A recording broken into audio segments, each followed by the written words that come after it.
So, as many of you may have noticed, Matt here is a politician, and so therefore he has a spectacular ability to wind me up extremely well by suggesting that by fearing AI, that makes us cowards. I don't believe that. I think that actually true bravery is taking on your fears. Let's think of a simple example. You want to climb Mount Everest. It's a difficult and dangerous thing to do. If you decide at the beginning, you know what, there's nothing scary or dangerous about climbing Mount Everest, I don't need any special clothing, I don't need any special training, I don't need any oxygen, it's just walking, it's just a hill, I'll just walk up a hill. You're going to die. If you go, oh, it's scary, I'm not going to do it, then you can argue you're a coward, although it has already been climbed quite a lot before, so I'm not quite sure why you do it again. But the point is, fear is telling you something that you need. Fear is focusing your mind. It's telling you that there is risk and that you should put energy and effort into trying to deal with that risk. Now, I'm in a business that sells AI technology, right? So obviously I don't want us to not do AI technology. But at the same time, I really passionately care that we should do a really good job of it. And that we should make sure that the AI technology that we create does good and not harm. So, one of the things I've been talking about is I actually originally started as a video game developer. And the company that I created started out doing video games tools. And we did stuff for graphics processors, right? And when I started doing video games, we used to take very old technology, old basic technology, and then you play games with it.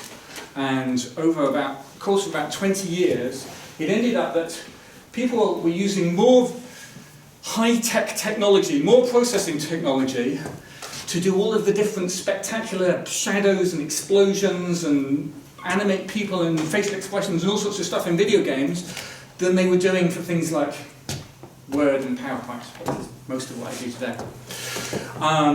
And so there became this opportunity to use those graphics processors for other things. And that's where AI really changed. Because I remember as a student studying neural networks and going, this is never going to go anywhere. And about 10 years ago, about 7 years ago, people started experimenting with it, and they used both graphics processors from video games and also the huge amounts of data that exists on the internet. So people share lots of photographs on the internet, and they go, oh, we'll use those photographs. And so you have all of this annotated data and these very powerful graphics processors designed for graphics, and you basically reverse them. It's a little bit more complicated than that, but it's almost like reversing graphics. You just make them do machine vision in a sense. And you're able to create an incredible, suddenly these algorithms were able to create this incredible ability to recognize objects. But we don't know why.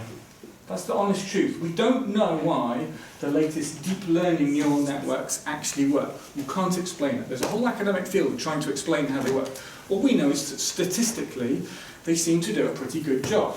And that's made a huge difference technologically.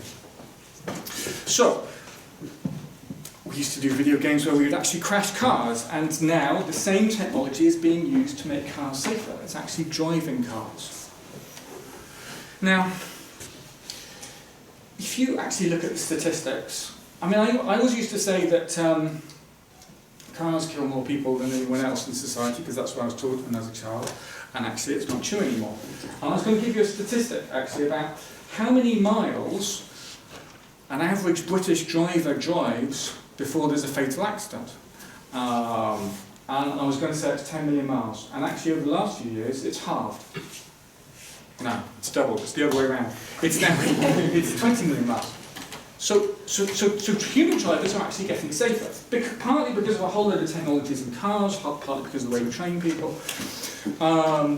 You think about how far 20 million miles is to drive. It's a phenomenal distance. So if, as an engineer, I was going to build a self-driving car, I would say that to test it to be at least as safe as an average British human driver, I would have to drive that car 20 million miles. And that takes a lot of people and a lot of time. And what happens if during that time I find a problem or want to make an improvement? I have to drive another 20 million miles.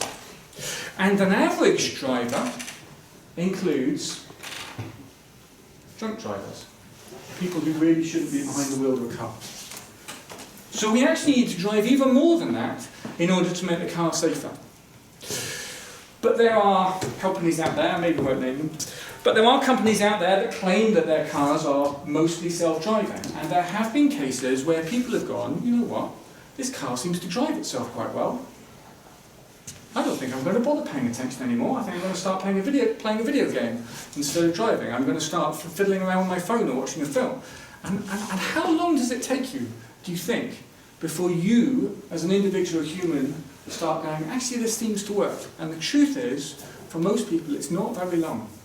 Usually we trust technology phenomenally quickly.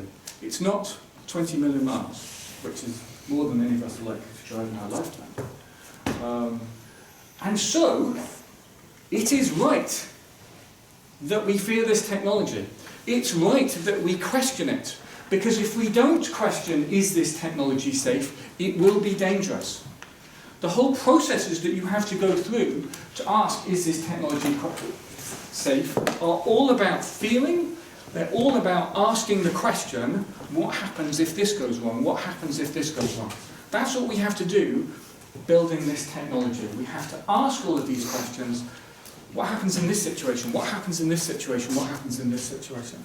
That is driven by fear, but at the same time, we are doing something about it. And I think that's the crucial message. I wanted to bring up on another message, actually, that I thought about a lot when coming today. It was about the impact that these technologies are going to have on future jobs, which I do think is something that we also need to fear as well as look forward to, because we need to reflect on what kind of jobs we are going to be creating as well as the jobs that we're going to be losing. So the example I was thinking of is when I started as a video game developer. It was actually very near here. It was in a place called Halton-le-Spring, a few miles away from here.